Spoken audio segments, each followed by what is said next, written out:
या कोर्टाने तुम्हा दोघांचा घटस्फोट मंजूर केला आहे. दोन्ही पक्षांच्या वकिलांच्या वादविवादानंतर आणि कार्यवाहीनंतर न्यायाधीशांनी आपला निर्णय दिला. हे ऐकून कोर्टात उभे असलेले प्रज्ञा आणि आशिष लग्नाच्या बंधनातून मुक्त झाले. दोघांच्या हातात घटस्फोटाच्या कागदपत्रांची प्रत होती. दोघेही एकदम गप्प उभे होते. तेवढ्यात प्रज्ञाचा वकील आला आणि तिच्या आईवडिलांचे तो खूप आनंदाने अभिनंदन करू लागला. प्रज्ञाच्या आईनेही त्या वकिलांचे हात जोडून खूप आनंदाने आभार मानले. इकडे आशिष, जो कधीच घटस्फोटाच्या बाजूने नव्हता, कोर्टाच्या या निर्णयानंतर निराश होऊन तो खुर्चीवर बसला. दुसरीकडे प्रज्ञा, जी जवळपास 6 महिने झालं याच दिवसाची वाट पाहत होती. का कळत नाही, आज अचानक तिला जाणवायला लागलं. आज जिंकूनही ती हरली होती. आजूबाजूच्या लोकांमध्ये काय बोलणं चाललं आहे हे तिला ऐकायला येणं बंद झालं होतं. त्याचवेळी तिच्या कानावर एक आवाज आला. आजपासून तू मुक्त आहेस प्रज्ञा.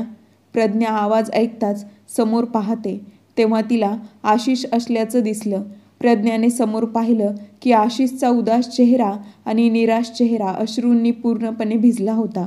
प्रज्ञा त्याला काही बोलायच्या आधीच आशिष तिथून वेगाने निघून गेला. आशिष, आशिष. प्रज्ञा त्याला जोरजोरात हाका मारू लागली. अचानक तिच्या कानावर आईचा आवाज आला. मुली, काय झालं? प्रज्ञा, प्रज्ञा, उठ बेटी, तुला काय झालं? प्रज्ञा झोपेतून जागी झाली तेव्हा तिची आई म्हणाली, मुली, मला वकिलांचा फोन आला होता. परवा कोर्टात निर्णय आहे. आता तू आशिष नावाच्या बंधनातून कायमची मुक्त होशील. आता पुन्हा नव्याने तुला तुझ्या आयुष्याची सुरुवात करायची आहे. ठीक आहे, आता लवकर उठ, आंघोळ करून तयार हो. मी तुझ्यासाठी जेवण बनवते. कोमलजी म्हणाल्या, पण आईचे हे शब्द तिला का आवडत नव्हते हे प्रज्ञाला समजत नव्हते. कोमलजी गेल्यानंतर प्रज्ञाने दरवाजा आतून बंद केला आणि विचार करत होती. शेवटी तिला पण हेच हवं होतं. बऱ्याच वेळ ती खूप रडत होती. बराच वेळ रडून तिने स्वतःच तिचे अश्रू पुसले. नंतर तिला आठवलं की ती जेव्हा कधी रडायची तेव्हा आशिष नेहमी तिचे अश्रू पुसायचा आणि म्हणायचा, अरे प्रज्ञा, तुला माहीत आहे की मला तुझ्या डोळ्यांमध्ये एकही अश्रू सहन होत नाही. तुझ्या डोळ्यात अश्रू पाहून मला खूप वाईट वाटू लागतं. नंतर प्रज्ञाचा मूड सुधारण्यासाठी आशिष तिच्या डोक्याला प्रेमाने हात लावायचा तेव्हा प्रज्ञा त्याला मिठी मारायची. पण आता आशिष कुठे होता तिच्यासोबत तिला गप्प करायला? अंथरुणावर पडून प्रज्ञा उत्स्फूर्तपणे आठवणींच्या समुद्रात डुबू लागली. प्रज्ञा आणि तिची मोठी बहीण सानिका, त्यांच्या आईवडिलांनी सुरुवातीपासूनच मोठ्या प्रेमाने वाढवले. विशेषतः प्रज्ञा तिच्या आईची लाडकी असायची. तिला कधीही नाही ऐकून घेणे आवडत नव्हते. अनेकदा प्रज्ञाचे वडील रमाकांतजी त्यांच्या बायकोला म्हणायचे, तू तुझ्या लाड्याने प्रज्ञाला बिघडवलं आहेस. आपल्या मुलीचे एवढे नखरे सहन करू नयेत, जेणेकरून त्या कुणाचंही ऐकणार नाहीत. सासरी गेल्यावर जर तिची मागणी कोणी पूर्ण करू शकलं नाही तर प्रज्ञाची आई म्हणायची, अहो, आपल्या सानिकासाठी किती चांगला मुलगा सापडला आहे. तो तिची प्रत्येक इच्छा पूर्ण करतो. त्याचप्रमाणे प्रज्ञासाठी सुद्धा आपल्याला तसाच मुलगा सापडेल जो तिचे सर्व लाड पूर्ण करू शकेल. आशिष खूप मोठा सरकारी अधिकारी होता. दिसायला तो चित्रपटाच्या हिरोपेक्षा कमी नव्हता, पण तरीही तो पूर्णपणे अहंकाराच्या पलीकडे होता. साधे जीवन जगण्यावर त्याचा विश्वास होता. जेव्हा प्रज्ञाच्या नात्याची बाब समोर आली तेव्हा कोमलजी आणि रमाकांतजी यांना तो खूप आवडला. आपल्या लाडक्या मुलीचा त्रास तोच सांभाळू शकतो असं त्यांना वाटलं. प्रज्ञाने तर त्याला पाहता क्षणी पसंत केलं होतं. आशिषचे आई वडील गावी राहायचे. आपल्या मुलाच्या विवाहासाठी ते काही दिवस अगोदरच त्यांच्या घरी आले होते. दोघांनीही मोठ्या थाटामाटात लग्न केलं. पण लग्नानंतर लगेच प्रज्ञाने हट्ट धरला. तिच्या हनीमूनसाठी ती पॅरिसलाच जाणार यावर ती ठाम होती. परंतु आशिषला भारतातच कुठेतरी प्रवास करायचा होता. त्याने तिला समजावण्याचा खूप प्रयत्न केला, पण प्रज्ञा त्याचं ऐकायलाच तयार नव्हती. प्रज्ञाने तिच्या आईला पॅरिसचे तिकीट काढायला फोन करून सांगितलं. आशिषला जेव्हा हे कळलं तेव्हा त्याला खूप वाईट वाटलं. तो म्हणाला, प्रज्ञा, तू तुझ्या आईला का परदेशाचे तिकीट काढायला सांगितलंस? मी हे करू शकलो नसतो का? तेव्हा प्रज्ञा म्हणाली, अरे, तू माझं ऐकलं नाहीस म्हणून मी आईला सांगितलं. तुला माहीत आहे का, ती माझ्याकडे कधीच दुर्लक्ष करत नाही. पण प्रज्ञा, मी तुला नकार दिला नाही. आता फक्त आपलं बोलणं झालं होतं. हे बघ, तुला परदेशात जायचं असेल तर ठीक आहे, पण मला माझ्या पैशांनीच तुला न्यायचं आहे. म्हणजे तू तुझ्या आईला तिकिटाचे पैसे परत कर. असे आशिष एवढी काळजी करण्यासारखं काय आहे? आता माझे आई बाबा आपल्यासाठी लोक नाहीत.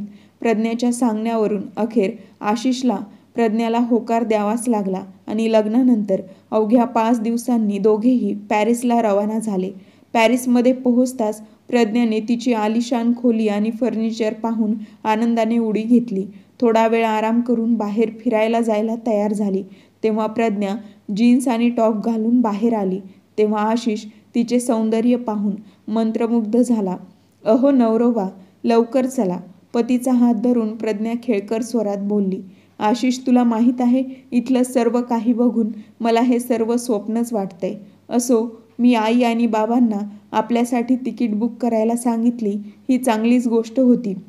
नाहीतर तू मला जवळच्याच कुठल्या तरी छोट्या ठिकाणी घेऊन गेला असतास. जर मी तुझ्यावर अवलंबून राहिले असते तर मला हे दृश्य बघायला मिळाले नसते.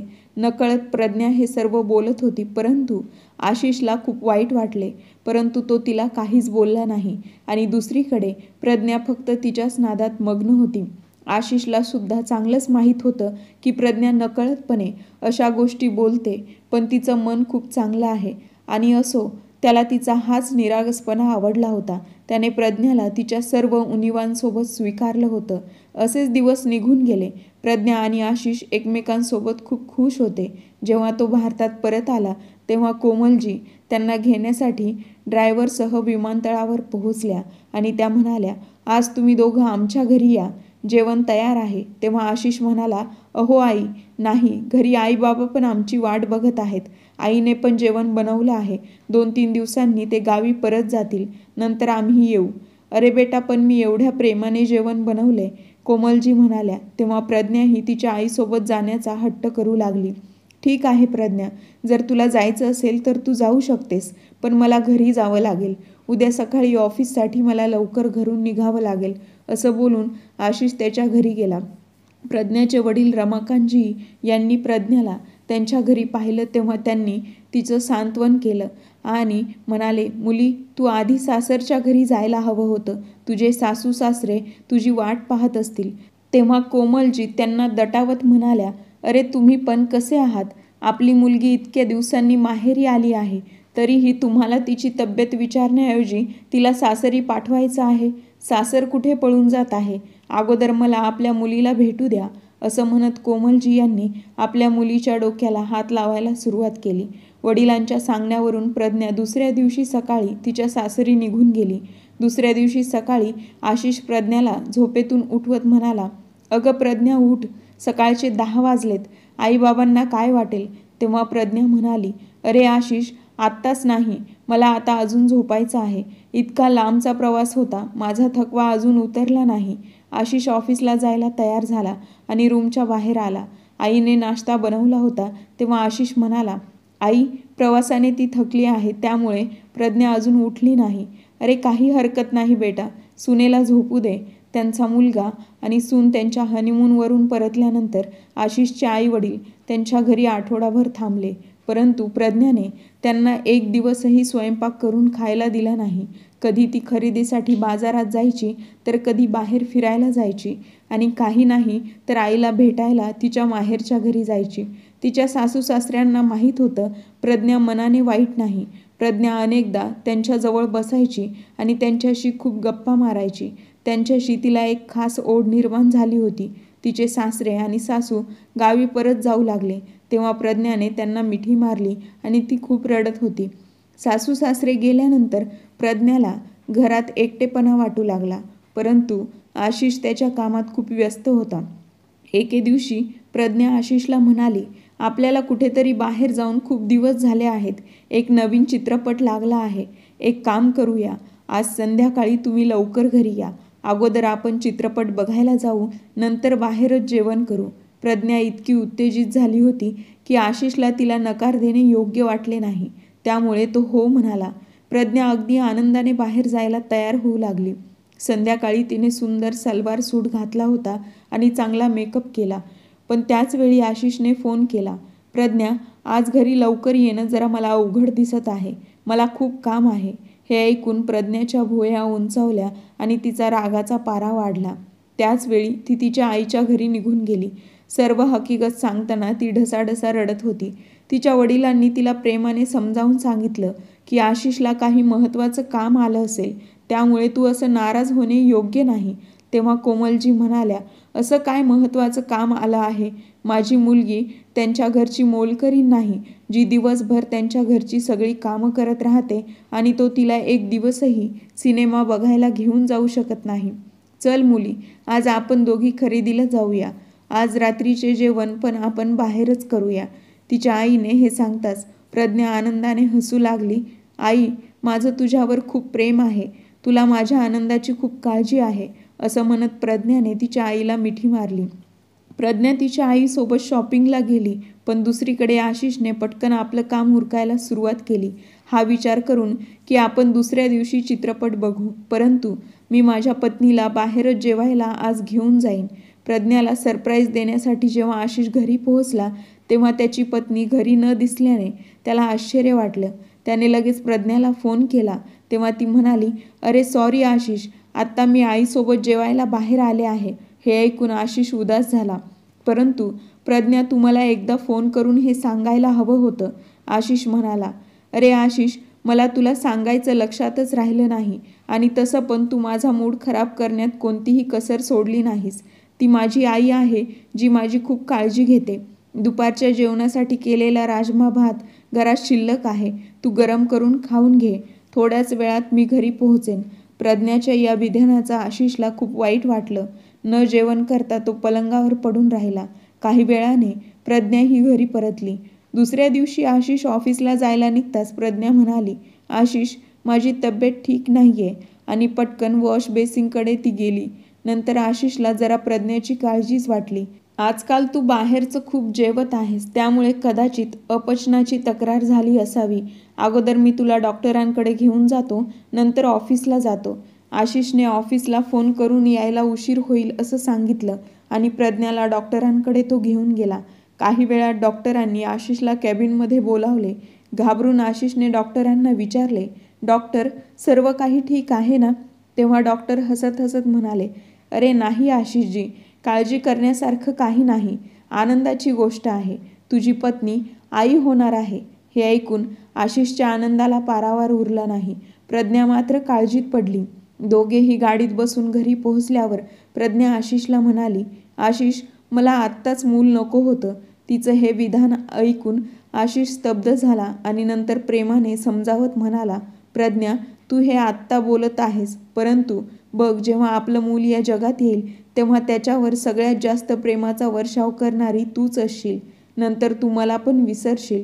पतीच्या खांद्यावर डोकं ठेवून ती काही वेळ अशीच बसून राहिली. जेव्हापासून आशिषला ही आनंदाची बातमी मिळाली होती, तेव्हापासून प्रज्ञाला कोणत्याही गोष्टीचा ताण येऊ नये यासाठी तो सर्वतोपरी प्रयत्न करत होता.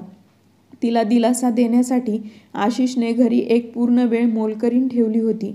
आता एक आठवडा पूर्ण झाला होता तेव्हा प्रज्ञाला तिच्या एका मैत्रिणीचा फोन आला. काही वेळ इकडच्या तिकडच्या गप्पा झाल्यावर प्रज्ञाने तिला सांगितलं की ती आई होणार आहे. हे ऐकून तिची मैत्रीण संमिश्र भावनेने तिला म्हणाली, काय बोलतेस Pragya? What are you saying?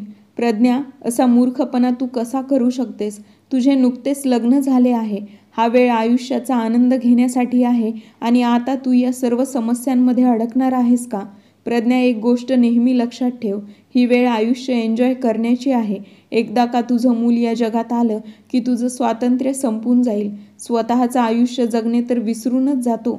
मैत्रिणींचं म्हणणं ऐकून प्रज्ञा म्हणाली, अरे काय सांगू यार, मलाही या सगळ्यात आत्ताच अडकायचं नव्हतं, पण आता काय करू काहीच समजत नाहीये. ही बातमी ऐकून माझे पती आशिष इतके खुश झालेत की मी तुला सांगू शकत नाही. ओ हो प्रज्ञा, या माणसांचं काय, मूल झाल्यानंतर खरा फरक स्त्रीच्या आयुष्यात येतो. संपूर्ण शरीराचे संतुलन बिघडतं. आयुष्यात खूप गडबड होते. तू माझं ऐक, अजूनही उशीर झालेला नाही. आता तू या समस्येतून मुक्त होऊ शकते. फोन ठेवल्यानंतर प्रज्ञा विचारात हरवली. एकीकडे ती आशिषच्या आनंदाचा विचार करू लागते, तर दुसरीकडे तिच्या आयुष्याच्या स्वातंत्र्याचा विचार करून ती काळजी करू लागते. बराच वेळ विचार करून शेवटी ती एका निर्णयावर पोहोचली. तिने तिच्या आईला कॉल केला आणि त्यांना संपूर्ण गोष्ट सांगताना तिने स्पष्ट केलं की तिला हे मूल आत्ता नको आहे. हे ऐकून तिच्या आईनेही तिला आधार दिला आणि म्हणाली, मुली, जे तुला आनंद देईल तेच तू कर. तुझ्या प्रत्येक निर्णयात मी तुझ्या सोबत आहे. जेव्हा संध्याकाळी आशिष घरी परतल्यावर प्रज्ञा त्याला म्हणाली, आशिष, मी ठरवलंय. प्रज्ञाचं म्हणणं ऐकून आशिष आश्चर्याने तिच्याकडे पाहू लागला. पण प्रज्ञा, तू ठरवलं काय? हेच, मला हे मूल आत्ता नकोय. आशिषला हे ऐकताच त्याच्या कानात कोणीतरी गरम शिसे ओतल्यासारखं वाटलं. काय म्हणालीस तू? तू असा विचार तरी कसा करू शकतेस? अगं, आई होणं म्हणजे प्रेमाचे मूर्तिमंत रूप आहे आणि तू आपल्या चिमुकल्याला मारायला तयार झाली आहेस का? नंतर आशिषने स्वतःच्या रागावर नियंत्रण ठेवलं आणि तिला समजावत तो म्हणाला, हे बघ प्रज्ञा, आपल्या बाळाची सर्व जबाबदारी फक्त तुझीच राहणार नाही. जेव्हा तो रात्री उठेल तेव्हा मी त्याच्याबरोबर जागा होईल. मी पण त्याला सांभाळून घेईल. जर त्याने त्याचे कपडे घाणेरडे केले तर मी त्याचा डायपर देखील बदलून देईल. त्याला भूक लागली तर मी दुधाची बाटलीही तयार करेल. मी तुला कुठलाही त्रास होऊ देणार नाही. अरे कम ऑन आशिष, असं बोलून मला इमोशनली ब्लॅकमेल करायची गरज नाही. मी अगोदरच डॉक्टरांशी बोलली आहे. आपण उद्या दवाखान्यात जाऊया. या बाळापासून कायमची सुटका करून घेऊ. प्रज्ञाचे हे शब्द ऐकून आशिषचा संयम सुटला आणि तो जोरात ओरडला, तू असा विचारही कसा करू शकतेस की मी तुला या घृणास्पद कृत्यात साथ देईल? तेव्हा प्रज्ञा म्हणाली, ठीक आहे आशिष, मला तुला सांगायचं होतं ते मी तुला सांगितलं आहे. आता तू माझ्याबरोबर ये किंवा नाही, तुझी मर्जी. पण कायदेशीररित्या मला माझ्या मुलाला ठेवायचं की नाही हे ठरवण्याचा पूर्ण अधिकार मला आहे. तेव्हा आशिष रागाने थरथरत म्हणाला, प्रज्ञा, माझा या मुलावर तितकाच अधिकार आहे. म्हणजे तू एकटी त्याचं आयुष्य ठरवू शकत नाहीस. आशिष, आता मला कोणत्याही वादात पडायचं नाही. मी जे ठरवलंय तेच करणार. असं म्हणत प्रज्ञा पलंगावर जाऊन झोपली. पण आशिषच्या डोळ्यातून झोपच गायब झाली होती. त्याने ती रात्र मोठ्या कष्टाने काढली आणि दुसऱ्या दिवशी सकाळी प्रज्ञाच्या घरी त्याने फोन केला. त्यावेळी प्रज्ञाचे वडील घरी होते. त्यांनी फोन उचलला तेव्हा आशिषने त्यांना प्रज्ञाच्या आई होण्याबद्दल सांगितलं. तेव्हा ते म्हणाले, बरं, ही खूप आनंदाची गोष्ट आहे. तेव्हा आशिष म्हणाला, पण बाबा, तुमची मुलगी हे समजायला तयार नाही. तिला तिच्या मुलाला या जगात आणायचं नाही. हे ऐकून प्रज्ञाच्या वडिलांनी तिला फोन करून खूप समजावले. तिचा निर्णय बदलण्याचा प्रयत्न केला, पण ती काही ऐकायला तयार नव्हती.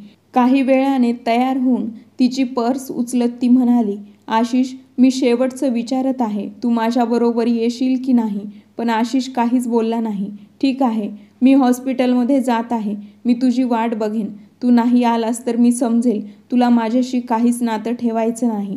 त्यानंतर मी इथे परत कधीही येणार नाही. प्रज्ञा हॉस्पिटलमध्ये पोहोचली तेव्हा तिची आई तिची वाट पाहत होती. सगळी तयारी झाली. काही वेळाने प्रज्ञाचा गर्भपात झाला. हे कळल्यावर काही वेळातच तिचे वडीलही तिथे पोहोचले. ती जेव्हा ऑपरेशन थिएटरमधून बाहेर आली तेव्हा प्रज्ञा इकडे तिकडे पाहू लागली. आशिष कुठेच दिसत नव्हता. प्रज्ञाने त्याला फोन करण्याचा प्रयत्न केला, पण त्याने तिचा फोन उचलला नाही. त्याला एवढा राग का येतो जो माझ्याशी फोनवरही बोलत नाही?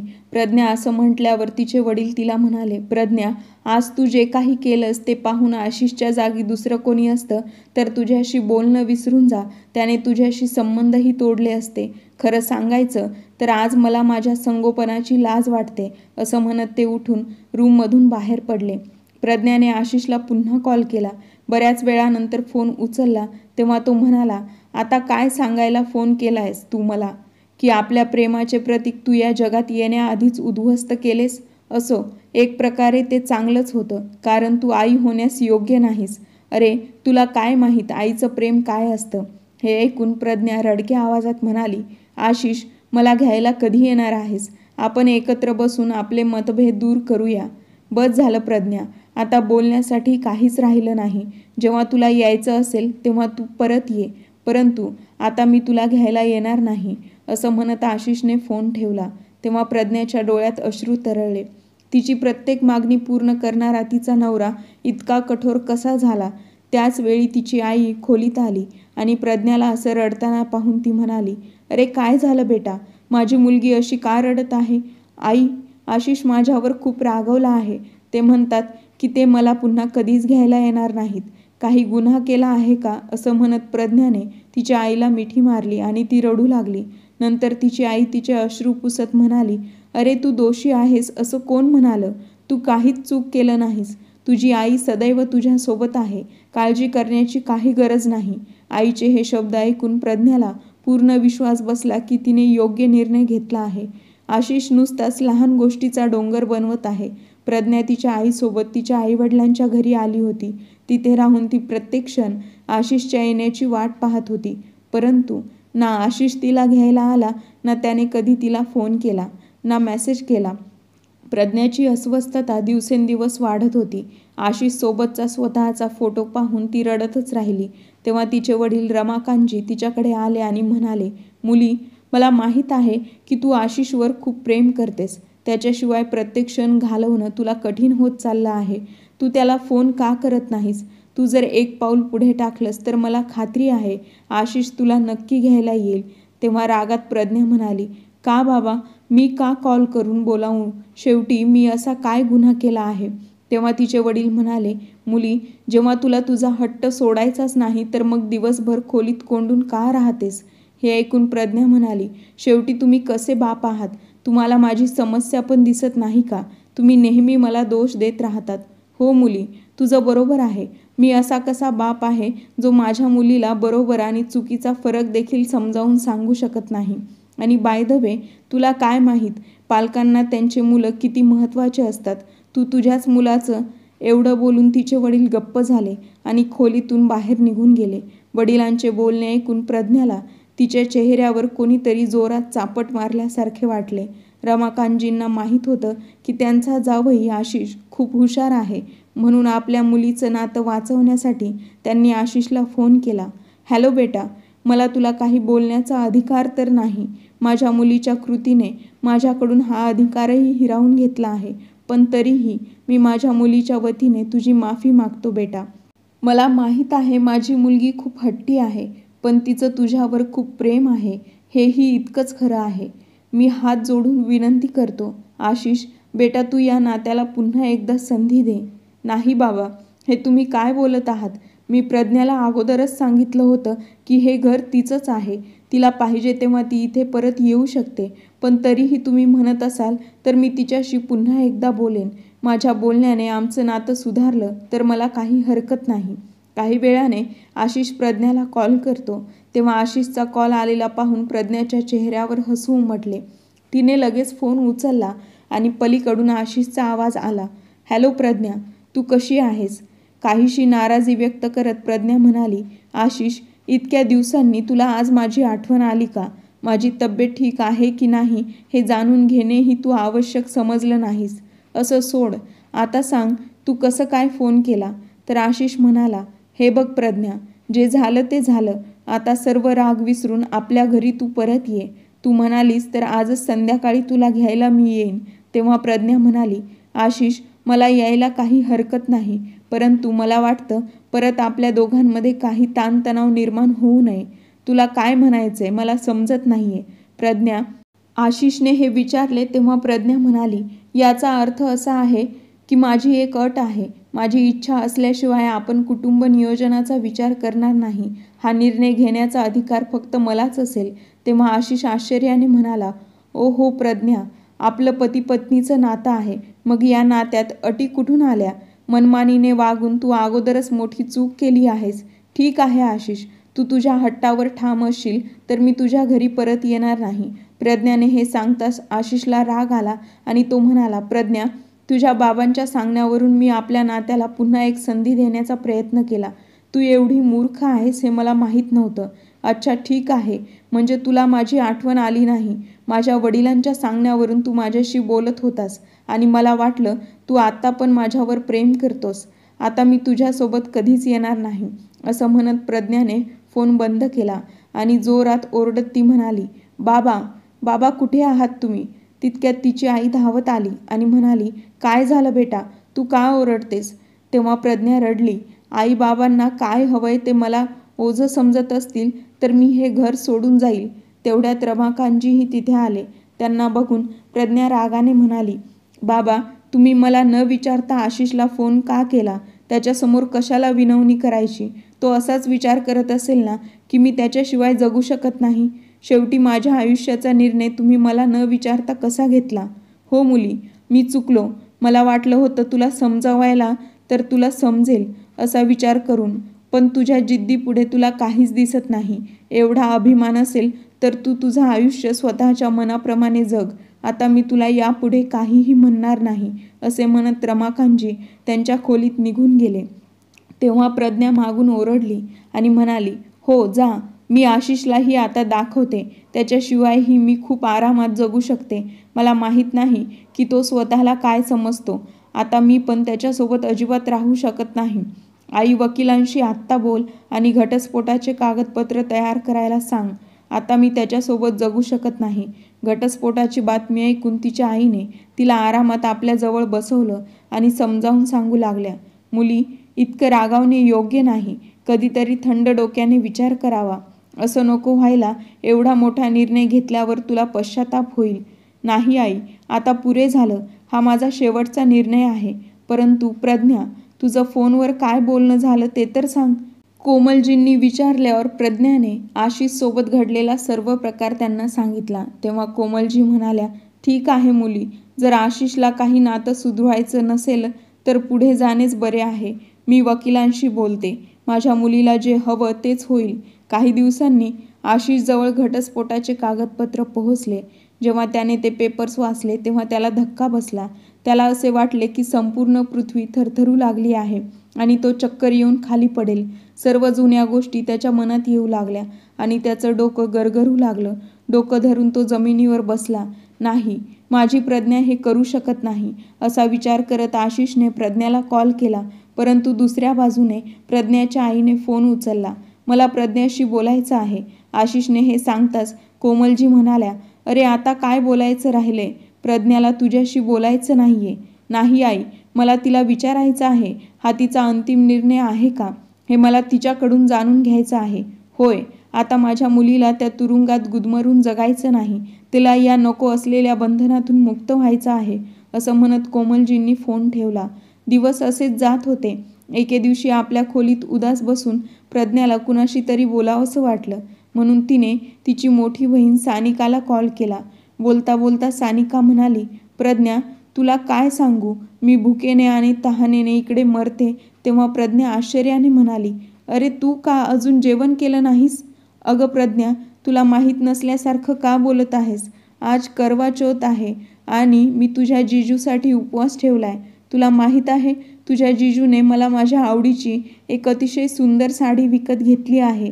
सकाळी मी जेव्हा मेकअप करून तयार झाले तेव्हा तुझे जिजू माझ्याकडे एकटक लावून पाहत होते. आज रात्री आम्ही एका छान रेस्टॉरंटमध्ये जेवण करायलाही जाणार आहोत.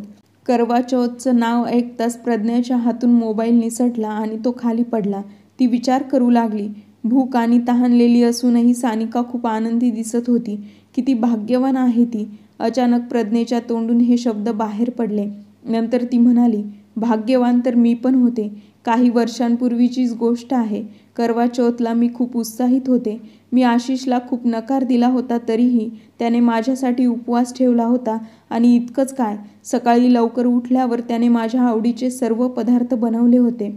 आम्ही दोघं एकत्र बसून सर्गी खाल्ली होती.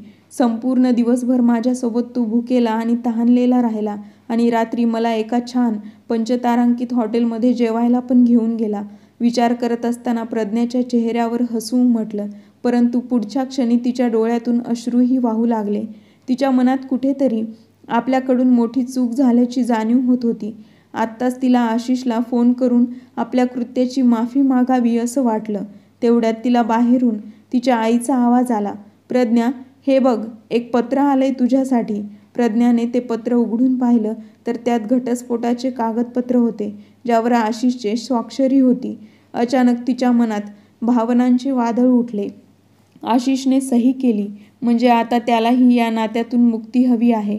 मी एकटीच वेडी होते जिला अजूनही त्याच्याशी बोलायचा विचार येत होता. बरं असो, आशिषला माझी काळजी नसेल तर मी त्याला का बोलू? रागाच्या भरात तिने मोबाईल बेडवर फेकून दिला. काही दिवस असेच निघून गेले आणि एके दिवशी प्रज्ञा बाजारात गेली. तिथे तिची मैत्रीण तिला भेटली. तिने पाहिलं की तिची मैत्रीण आधीपेक्षा थोडी बदलली होती. तिचे वजनही थोडे वाढलेले दिसत होते. जेव्हा प्रज्ञाने तिला याचे कारण विचारले तेव्हा तिच्या मैत्रिणीने हसत हसत तिला सांगितले की ती आई होणार आहे.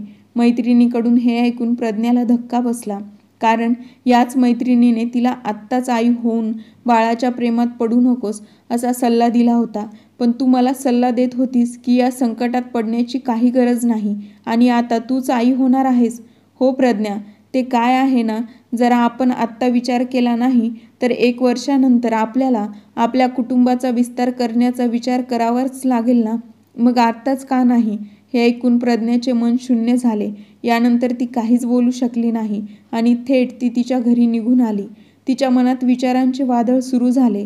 आज पहिल्यांदाच तिला स्वतः केलेला गुन्हा कळत होता. काही वेळाने तिची आई तिच्याकडे आली आणि म्हणाली, प्रज्ञा मुली, एक खूप चांगली बातमी आहे. वकिलांचा फोन आला होता. फक्त 2 दिवसानंतर पुढील न्यायालयीन सुनावणीत तुमचा घटस्फोट मंजूर होईल. आता तू या तुरुंगातून कायमची मुक्त होशील. तुला माहीत आहे बेटा, मी तुझ्यासाठी एक मुलगा शोधला आहे. खूप चांगल्या कुटुंबातून आहे तो. तो तुला त्याच्या डोळ्यांच्या पापण्यांवर ठेवेल. कोमलजी असं म्हणताच प्रज्ञा जोरात ओरडली, थांब आई, मला पुन्हा लग्न करायचं नाही. देवासाठी मला आत्ता एकटं सोड. किती तास निघून गेले माहीत नाही, पण प्रज्ञा नुसतीच तिच्या मोबाईलवर आशिषचा फोटो बघत होती. त्याचवेळी तिचे वडील रमाकांतजी तिच्या खोलीत आले आणि तिच्याजवळ बसले. त्यांनी प्रज्ञाच्या डोक्याला खूप प्रेमाने हात लावला. प्रज्ञाला तिच्या वडिलांचा स्पर्श जाणवताच ती त्यांना मिठीत घेऊन रडू लागली. तेव्हा रमाकांतजी म्हणाले, प्रज्ञा मुली, आज तू एवढी उदास का दिसत आहेस? तुला आनंद व्हायला हवा होता. शेवटी तुला जे हवं होतं तेच होत आहे. तेव्हा प्रज्ञा म्हणाली, नाही बाबा, मला माफ करा. तुम्ही बरोबर होतात. माझ्या हट्टीपणाने आणि अहंकाराने स्वतःला मी पूर्णपणे एकटं केलं आहे. मी त्या व्यक्तीला दुखावलं आहे ज्याने मला प्रत्येक प्रसंगात साथ दिली. आता मला स्वतःचा तिरस्कार वाटायला लागलाय. कदाचित या गोष्टी तुला आधी समजल्या असत्या तर बरं झालं असतं. प्रज्ञा, तुला माहीत नाही, तुला अशा अवस्थेत पाहून माझ्या हृदयात काय चालू असेल. लग्न हे एक नातं आहे जे 2 व्यक्तींना एकाच धाग्याने बांधतं. अरे, तुला हे नातं सांभाळता आलं नाही, पण आता तू पूर्ण प्रयत्न कर हे नातं सांभाळण्याचा आणि यावेळी आशिषसोबतचं तुझं नातं अशा गाठीत बांधून ठेव की ते सोडवण्याचा प्रयत्न केला तरी ते सुटू शकणार नाही. प्रज्ञाला समजले तिचे वडील काय म्हणाले. तिने लगेच आशिषला फोन केला, पण फोनची रिंग चालूच होती. फोन कोणी उचलला नाही. 2-3 वेळा प्रयत्न करूनही प्रतिसाद काही आला नाही. तेव्हा प्रज्ञाने ठरवलं की ती दुसऱ्या दिवशी आशिषला भेटायला जाणार. दुसऱ्या दिवशी सकाळी ती तयार होऊन आशिषच्या ऑफिसमध्ये पोहोचली. पण तिथे पोहोचल्यावर तिला कळलं की आशिष एका महत्त्वाच्या मीटिंगमध्ये आहे. तिथे बसून प्रज्ञा आशिषचीच वाट पाहू लागली. मात्र सचिवांनी आशिषला कळवलं होतं की प्रज्ञा मॅडम तुम्हाला भेटायला आल्या आहेत, पण आशिष तिला भेटायला आला नाही. असेच 3 तास निघून गेले. मीटिंग संपल्यावर प्रज्ञा आत आली. तिचे डोळे लाल झालेले पाहून आशिषला समजलं होतं ती खूप वेळ रडली आहे. प्रज्ञा थरथरत्या आवाजात त्याला म्हणाली, आशिष, आपल्या या नात्याला आपण अजून एक संधी देऊ. एवढं बोलून ती पुन्हा रडायला लागली. नंतर आशिष म्हणाला, प्रज्ञा, तुझ्यासाठी लग्न भाऊला भाऊलीच्या खेळासारखं असेल, पण माझ्यासाठी नाही. तू गेल्यावर मी पूर्ण तुटून गेलो होतो. आता मी मोठ्या कष्टाने स्वतःवर नियंत्रण ठेवू शकलो आहे. मला माफ कर प्रज्ञा. आता आपण एकत्र राहणे शक्य नाही. पत्नीच्या डोळ्यातील एकही अश्रू सहन न होणाऱ्या आशिषवर आज तिच्या रडण्याचा काहीच परिणाम होत नव्हता. आता मी निघतोय प्रज्ञा, माझी आता मीटिंग आहे. असं म्हणत आशिष पटकन उठला आणि तिथून निघून गेला. प्रज्ञा त्याच्या वागण्याने थक्क झाली. गाडीत बसून आशिष खूप रडला. पत्नी प्रज्ञाचा कोमेजलेला चेहरा पुन्हा पुन्हा त्याच्या डोळ्यासमोर येत होता. तो इतका दगड मनाचा कसा झाला? स्वतःला शांत करून त्याने प्रज्ञाचे वडील रमाकांतजी यांना फोन करून विचारलं, का बाबा, तुम्ही मला माझ्या प्रज्ञासोबत असं का वागायला सांगितलं? मला तिच्या डोळ्यात पश्चाताप स्पष्ट दिसत होता. तेव्हाच रमाकांतजी म्हणाले, बेटा, मला माहीत आहे की तिला तिच्या कृत्याचा पश्चाताप होत आहे, पण तिने तिच्या नातेसंबंधांना महत्त्व द्यावं असं मला वाटतं. जर मी तिचा बाप आहे तर तू पण माझा मुलगा आहेस आणि मला माझ्या मुलीने तुला पुन्हा असं तोडलेलं पाहायचं नाही. तिला सर्व काही सहज मिळालं तर त्याची किंमत तिला सहज कळणार नाही. मी तुला वचन देतो की आता तुझ्याकडे येणाऱ्या प्रज्ञाला कळेल नात्यांची कदर कशी करावी. आता प्रज्ञा घरी आली असेल. बेटा, आता मी फोन ठेवतो. काय झालं मुली, का रडतेस? तू कोमलजींनी विचारल्यावर प्रज्ञा म्हणाली, आई, आशिषने मला माफ केलं नाही. सगळं संपलं आहे. ठीक आहे, तर तू त्या आशिषला भेटायला गेली होतीस. त्याने माझ्या मुलीचे पुन्हा मन दुखावले आहे. पण मुली, तू काळजी करू नकोस. उद्या तुझी या पाषाण हृदयाच्या माणसापासून कायमची सुटका होईल, प्रज्ञाची आई रागाने म्हणाली. तेव्हा रमाकांतजींचा धीर सुटला. बस झालं कोमल, तू माझ्या मुलीला खूप फूस लावलीस. मला आश्चर्य वाटतं तुला तिची आई म्हणताना. अगं कोमल, एक आई आपल्या मुलीला कुटुंबात कसं जगायचं हे शिकवते, पण इथे तू तिचे आयुष्य उद्ध्वस्त करायला कारणीभूत ठरली आहेस. रमाकांतजी मोठ्या आवाजात बोलले. तेव्हा कोमलला आश्चर्य वाटलं. तेव्हा प्रज्ञा म्हणाली, हो आई, बाबा एकदम बरोबर बोलत आहेत. यात आशिषचा काहीच दोष नाही. मीच अशी होते ज्याला त्याच्या प्रेमाची कदर नव्हती. त्याने मला नेहमी साथ दिली, मला त्याच्या हृदयात ठेवलं. पण मी काय केलं? त्याच वेळी जर मी योग्य निर्णय घेतला असता तर आज मी माझ्या पतीसोबत माझे जीवन आनंदाने जगत असते. पण आई, मला आश्चर्य वाटतं की जर मी माझा रस्ता चुकले होते तर तू मला योग्य मार्ग का दाखवला नाहीस? माझ्या प्रत्येक चुकीच्या निर्णयाला तू योग्य ठरवत राहिलीस. प्रज्ञा आज बोलतच होती आणि तिची आई एखाद्या गुन्हेगारासारखी डोळे मिटून सगळं ऐकत होती. नंतर प्रज्ञा म्हणाली, बाबा, आता मी आहे की मी आजच माझ्या पतीच्या घरी परत जाणार आहे. आता मला त्याच्या पाया पडून माफी मागावी लागली तरी चालेल, पण आता मी आशिषपासून दूर राहू शकत नाही. असं म्हणत प्रज्ञाने दाराची चौकट ओलांडली आणि स्वतःच्या घरी जाण्यासाठी ती निघून गेली होती. थोड्याच वेळात कोमलजींचा फोन वाजला. त्यांनी फोन उचलला तेव्हा त्यांची मोठी मुलगी सानिका म्हणाली, आई, आता पुरे झालं. काय झालं मुली? काय प्रकरण आहे? कोमलजी म्हणाल्या. तेवढ्यात पलीकडून आवाज आला, आई, आता मी या माणसासोबत अजिबात राहू शकत नाही. त्याला स्वतःबद्दल काय वाटतं माहीत नाही. मी आत्ता माझ्या मुलांसह तुझ्याकडे येत आहे. हे ऐकून कोमलजी रागाने तिला म्हणाल्या, सावधान, पतीशी भांडण करून इथे आलीस तर पतीशी शांततेत चर्चा कर. मी ओळखते त्याला, तो एवढाही वाईट नाही. कोमलजी आपल्या मुलीला असा सल्ला देताना पाहून रमाकांतजी हसत त्यांना म्हणाले, असंच मुलींना त्यांच्या चुका दाखव. आयुष्यात आपल्या मुली दुःखात कधीच राहणार नाहीत. जर काही गोष्टी संवाद साधला तर सुटत असतील तर त्या नात्यांना वेळ द्यावा. योग्य तो मार्ग नक्कीच निघतो. रागात घेतलेला निर्णय नेहमीच चुकीचा असतो. जर तुम्हाला आजची ही कथा आवडली असेल तर लाईक करा, शेअर करा आणि चॅनलला सबस्क्राईब करायला विसरू नका. भेटूया नवीन एका व्हिडिओमध्ये नवीन एका कथेसह.